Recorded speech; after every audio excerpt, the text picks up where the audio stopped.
সুপ্রিয় দর্শক মণ্ডলী, ভিডিওটা কাছে এবং দূরে, দেশে কিংবা প্রবাসে, মোবাইলে কিংবা অনলাইনে আপনারা যে যেখান থেকে দেখছেন, আপনাদেরকে সকলকে জানাচ্ছি সাদর সম্ভাষণ। দর্শক মণ্ডলী, আজকে আবার নতুন আরেকটি ভিডিওতে চলে আসলাম। আপনারা জেনে থাকবেন আমাদের আন্দারিজারে কিন্তু সেই পর্যাপ্ত পরিমাণ অনেক বৃষ্টি হচ্ছে। সেই রাতের থেকেই অনেকটাই বৃষ্টি যেন ছাড়ছেই না। এখানে আপনাদেরকে যদি দেখাই, দেখেন আমাদের কিন্তু বৃষ্টির কারণে কিন্তু রাস্তাঘাট তলিয়ে গেছে। আসলে জনজীবনে অনেকটাই দুর্ভোগ হচ্ছে। আপনাদেরকে এখানে কিন্তু আসলে সাধারণ আমরা যারা দিনমজুর আছি, আমাদের কিন্তু অনেকটাই দুর্ভোগ হচ্ছে। এখানে আমার এক চাচা আসছে। আসসালামু আলাইকুম।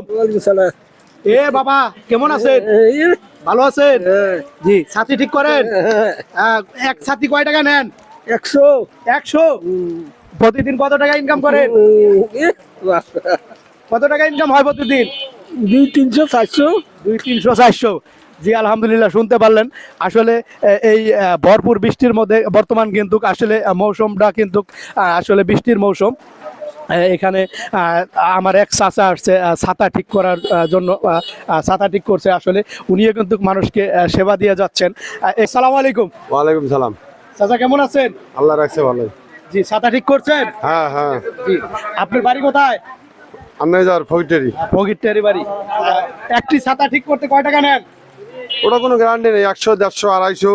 100, 150, 250। হ্যাঁ। যে প্রতিদিন কত টাকা ইনকাম হয়? ইনকাম বর্তমানে কম, মালের দাম বেশি তো ইনকাম কম। যাই হোক, প্রত্যেকটা পণ্যের দাম বেড়ে গেছে। হ্যাঁ। আসলে দেখতেই পারছেন, আসলে আমাদের কিন্তু বর্তমান পুরোটাই বর্ষার মৌসুম চলে আসছে। দেখছেন কালকের থেকে সেই বৃষ্টি হচ্ছে। এখানে কিন্তু বর্তমান আসলে ছাতা যে ঠিক করছেন, ছাতা ঠিক করার ব্যবসায়ী যেন জমজমাট চলছে। আসলে আর কোনো ব্যবসায়ী যেন বর্তমান থমকে গেছে, কারণ বৃষ্টির কারণে মানুষ বের হইতে পারছে না। আপনারা দেখতে পারলেন। দর্শক বন্ধুরা, আসলে আপনারা কে কোথায় থেকে দেখছেন অবশ্যই কমেন্টের মাধ্যমে আপনাদের মতামতগুলো দিয়ে যাবেন। আপনারা সুস্থ থাকবেন, সুরক্ষিত থাকবেন, আপনাদের সুস্বাস্থ্য কামনা করে আজকের মতো এখানে বিদায় নিলাম। আবারও দেখা হবে নতুন কোনো ভিডিওতে। আল্লাহ হাফেজ।